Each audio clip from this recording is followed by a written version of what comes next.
지난 겨울 해묵은 살들이 새해까지 따라왔습니다. 여전히 올해의 목표는 다이어트죠. 그런데 먹는 데는 1분, 빼는 데는 1년. 잘 알지만 그게 어디 쉽나요? 뱃살은 자꾸 우리의 노력을 배신합니다. 우리는 왜 다이어트에 실패할까요? 그럴 때 우리는 기적의 다이어트를 찾고 작은 유혹에도 쉽게 흔들립니다. 빼야 하기 때문입니다. 급사의 원인이 됩니다. 그 비만이 급사의 원인을 제일 빨리 일으키는 건 뭐냐면 수면 무호흡증. 자다가 그르릉그릉하다가 또 멈추죠. 또 심근경색증이나 이런 게 비만하고 밀접한 관련이 있기 때문에. 살이 찌면 건강이 덩달아 나빠집니다. 당뇨와 뇌졸중 그리고 심근경색을 일으키는 비만은 심지어 암의 원인이 되기도 합니다. 대장암, 그다음에 신장암, 갑상선암, 전립선암이 늘 거라고 예측을 했거든요. 유방암. 우리나라의 성인 남성 3명 중 1명, 성인 여성 5명 중 1명이 비만인 현실.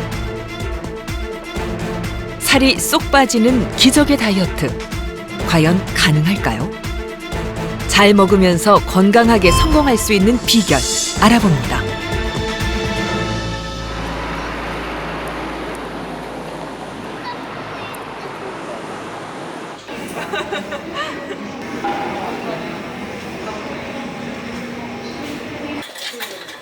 언뜻 봐도 안정현 씨는 비만해 보입니다.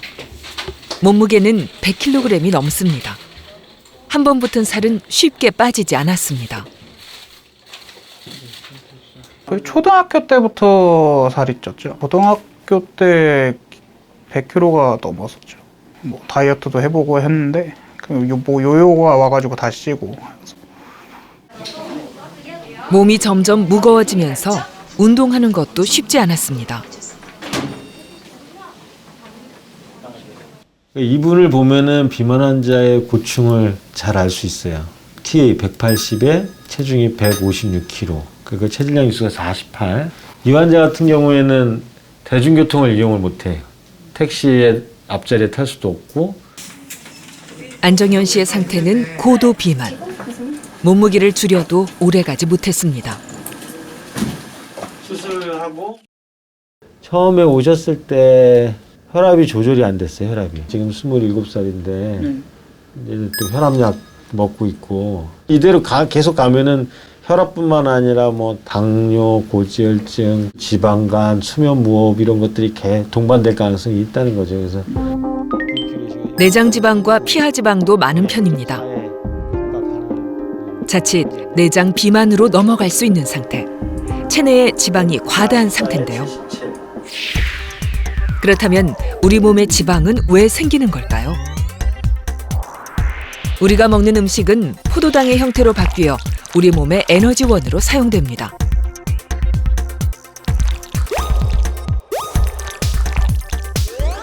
하지만 과다한 포도당은 인슐린 분비를 자극해서 체지방이 쌓이는 것을 촉진합니다.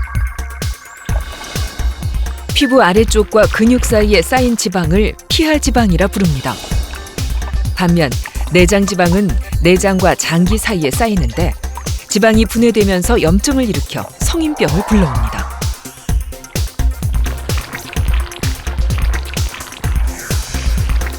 또한 지방은 장기에 직접 쌓이기도 하는데 특히 심장 관상동맥벽에 지방이 쌓이면 동맥경화가 나타나 협심증이나 심근경색 등 심혈관 질환으로 이어질 수 있습니다.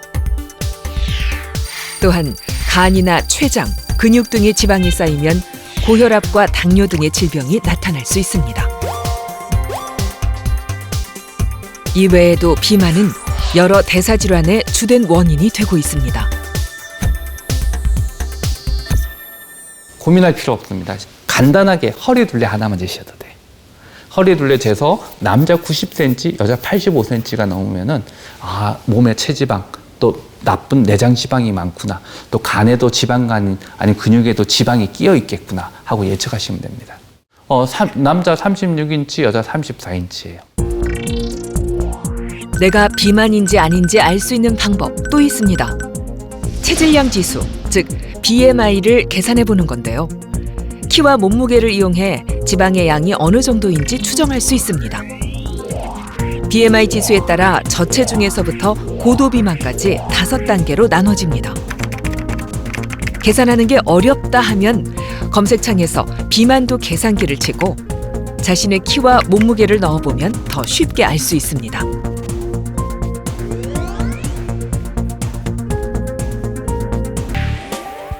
내장 지방이 많아지면 인슐린 저항성이 높아집니다. 인슐린 저항성이란 포도당을 연소해 혈당을 낮추는 역할을 하는 인슐린이 제 기능을 하지 못하는 것을 말합니다. 결국 당뇨병으로 이어집니다.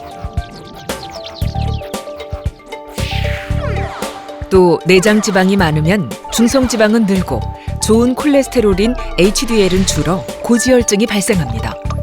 이 상태가 지속되면 심근경색과 뇌졸중 같은 치명적인 질병이 생길 수 있습니다.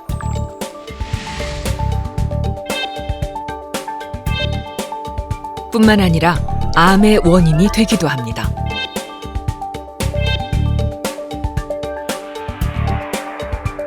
마른 비만으로 곧 넘어가실 수 있는 분이세요. 그 기초대사량과 관련된 근육은 조금밖에 없고 지방은 몸 안에 많은 분이 계세요. 근데 피하 지방으로도 쌓일 수도 있지만은 대부분이 많은 양을 쌓을 수 있는 게 내장 쪽이거든요. 마른 비만은 근육량은 중요한 근육량은 요만큼밖에 안 되고 그 팔다리에 가늘죠. 그다음 배만 볼록 나와 있는 분들 이런 분들이 올챙이형 비만이라고 해서 전형적인 마른 비만의 예라고 할 수 있죠. 당뇨병과의 연관성이 더 큽니다. 왜냐하면 근육이 인슐린이 작용해서 그 혈당을 조절하는 중요한 장기잖아요.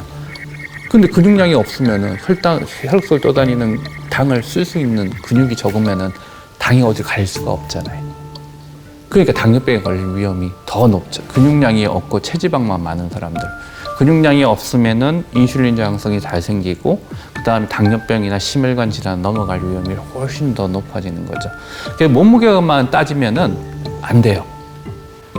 나이가 들수록 또 근육량이 떨어지잖아요. 같은 몸무게라도 나이가 드신 분 또 젊은 사람 비교하면 몸무게는 똑같을지 몰라도 근육량에는 엄청나게 차이가 있고 같은 몸무게의 근육량이 줄었다는 것은 그만큼 지방이 있다는 이야기가 되겠죠. 비만한 사람은 주 5회 이상 술을 마시는 사람보다 고혈압 발생률이 더 높았고 당뇨병은 보통 사람의 2배 이상 더 높은 것으로 조사됐습니다. 술은 비만과 어떤 관계가 있을까요?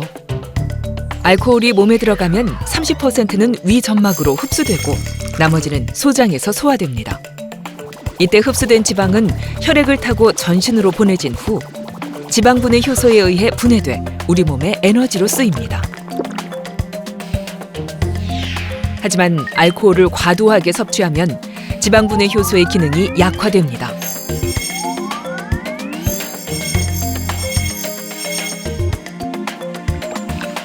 때문에 혈중에 떠돌아다니는 중성지방이 많아지죠.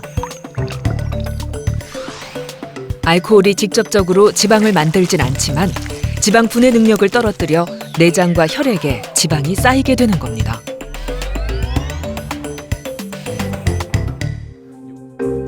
스트레스만큼 살을 찌게 했던 원인은 수면 부족이었습니다. 달콤한 잠과 그렇지 못한 잠은 비만에 어떤 영향을 미칠까요? 우리 몸은 깊은 잠에 빠지면 뇌하수체에서 성장 호르몬을 분비하는데 이 성장 호르몬은 지방을 태우고 근육을 생성합니다. 반면 수면이 충분하지 못하면 성장 호르몬의 분비가 적어 지방 소모가 줄어듭니다. 또한 위와 지방세포에서 신호를 보내는 식욕 조절 물질들이 잘 작동하지 않으면 체중이 증가하게 됩니다. 우리가 뇌를 편하게 해줘야 그래야 우리가 우리 주변에 음식이 많구나 하고 편하게 느껴서 더 음식을 안 찾게 돼 있어요. 수면 시간이 제대로 안 될 경우는 이 신호 전달, 식욕을 조절하는 이런 신호 전달 물질들이 다 흔들려 버리는 겁니다. 그러다 보니까 살이 찔 수밖에 없어요. 그래서 보통은 한 7시간에서 8시간 정도 자주시면은 살 빼기에 최적의 수면 시간이에요. 근데 6시간 이후나 9시간 이상을 주무시면은 오히려 살이 쪄요. 적정한 7시간에서 8시간 내에 아주 잘 자주시면은 아주 살 빼기에 아주 좋은 환경이 됩니다. 게다가 중년 남성은 여성에 비해 복부 비만의 위험이 더 높습니다. 왜 그럴까요? 나이가 들수록 근육량이 떨어지죠. 뭐 성장 호르몬이 떨어지기도 하고 여러 대사 질환의 대사 상태의 변화 때문에 근육량이 줄어들고 내장 지방이 쌓이는 몸이 될 수밖에 없습니다. 그래서 이제 중년 이후에 있는 남성들은 보면은 배가 볼록 나와 있고 운동량이 적으니까 팔, 다리가 가늘어지고 간이나 이런 데 지방이 잔뜩 차여 있는 형태의 비만 형태가 많이 생기죠. 흔히 사과형 비만이라 부르는 상체형 비만은 내장 지방일 가능성이 높고 중년 남성이 많습니다.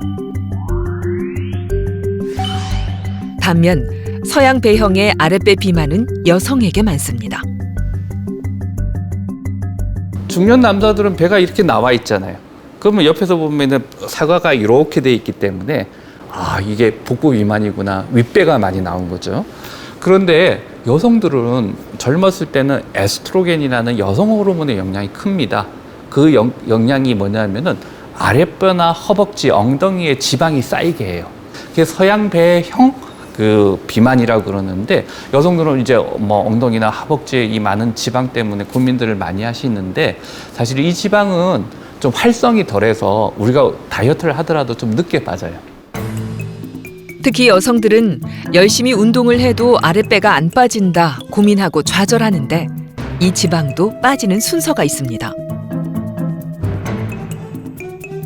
우리 몸의 에너지를 제일 빨리 저장하고 빨리 끄집어낼 수 있는 데가 내장 쪽이기 때문에 제일 먼저 빠지는 건 내장 지방이 빠져요.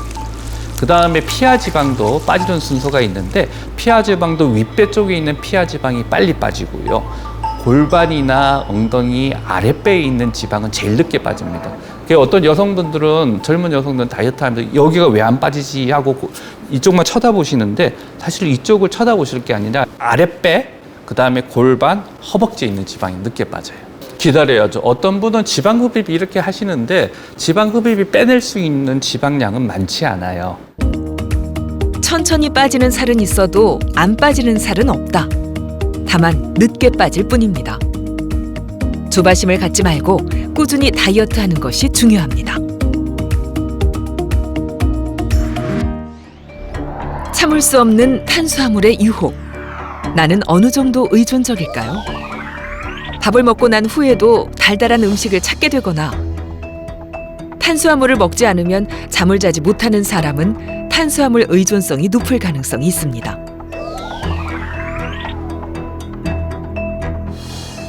또 피곤하고 기운이 없을 때 단 음식을 먹어야 기운이 생긴다거나 탄수화물을 먹지 못해서 짜증이 나고 초조해진다면 한 번쯤은 탄수화물 의존증을 의심해 볼 필요가 있습니다. 이런 경우 탄수화물을 줄이는 것이 쉽지 않습니다. 하지만 2주 이상만 꾸준히 노력하면 이겨낼 수 있습니다. 탄수화물은 끊어야 하는 것이 아니라 적당히 섭취를 해야 합니다. 연구 결과 탄수화물을 전체 식사량의 40에서 60% 또는 50% 내외로 먹을 경우 사망률이 가장 낮았고 탄수화물을 너무 적게 먹거나 많이 먹었을 경우에 사망률이 높은 것으로 나타났습니다.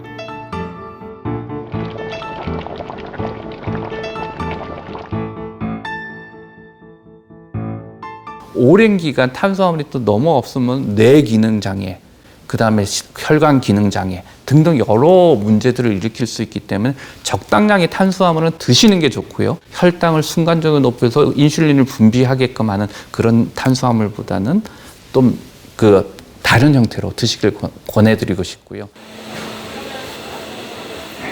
어이구, 나재우 씨는 뭐 역시 대단하시네요. 6개월 전에 121kg였는데 5개월에 거의 한 33kg 정도를 빼셨잖아요. 네. 예. 근데 지금 또 빠졌어요. 네. 요 한 달 사이에 약을 끊었는데도 네.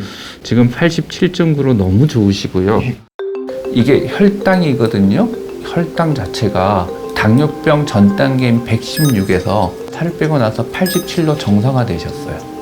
지금 뱃속에 노란 게 별로 없죠. 기름이 거의 다 빠져 있고 피하 지방이 쪽 남성답게 윗배에 아직 조금 남아 있는데 거의 뭐 이 정도면 그 근육이 아주 많이 발달이 잘 돼 있는 걸 알 수가 있습니다. 이제 처음 비만도에 비해서는 인생이 달라지신 거는 확실한 것 같아요. 자신의 의지와 노력만으로는 다이어트가 잘 진행되지 않을 때 약물을 보조제로 처방받을 수 있습니다.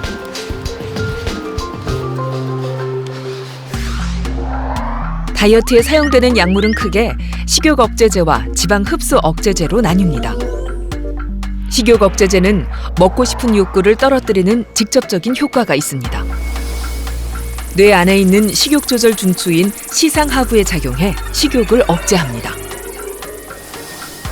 하지만 식욕 억제제 중 일부는 갑상선 기능 항진증이나 조절되지 않는 고혈압, 심혈관 질환이 있는 환자에게 위험할 수도 있습니다.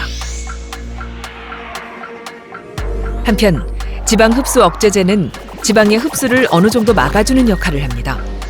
위와 소장에서 분비되는 리파아제라는 효소를 억제해 지방 분해를 막고 장기로 흡수되는 지방을 차단하는 겁니다. 어떤 약물이든 전문의의 처방이 반드시 필요합니다. 다이어트 한두 개 정도 먹었는데 처음에는 좀 효과가 있다가요. 나중에 완전 효과가 아예 없는 겁니다. 그래서 그거 먹고 좀 더 찐 그런 것도 있어서 다이어트 약은 절대 안 먹고 있습니다. 탄수화물 섭취를 줄이며 식단 조절을 하는 노력도 크지만 나재호 씨에게는 다이어트에 유리한 조건이 있었습니다. 코로나 때문에 나갈 수도 없고 뛸 수도 없고 하니까 집에서 간단하게 할 수 있는 걸 생각하다 보니까 계단이 생각나서 올라가게 됐습니다. 지방 간에 당뇨 전 단계라는 검진 결과에 충격을 받고 시작한 운동. 운동 속도를 빠르게 하다 보면 관절이 무리 걸까봐 천천히 걷거든요. 계단 말고 평지 걸을 때는 속도 빠르게 걷고요. 5분 정도 빠르게 걷고 또 5분 정도는 천천히 걷고. 지하 3층에서 22층까지 하루에 67번. 그렇게 하다 보니 자연스럽게 근육이 붙었습니다. 감량의 비결은 바로 이 근육에 있었습니다.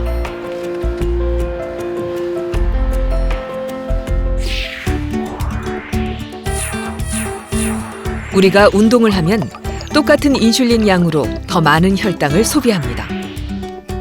근육량이 증가할수록 혈액 속 포도당이 더 많이 사용되면서 혈당을 떨어뜨려줍니다. 또한 근육이 많을수록 칼로리 소비량이 많아지고 지방을 잘 연소시켜 체중 조절에도 도움을 줍니다.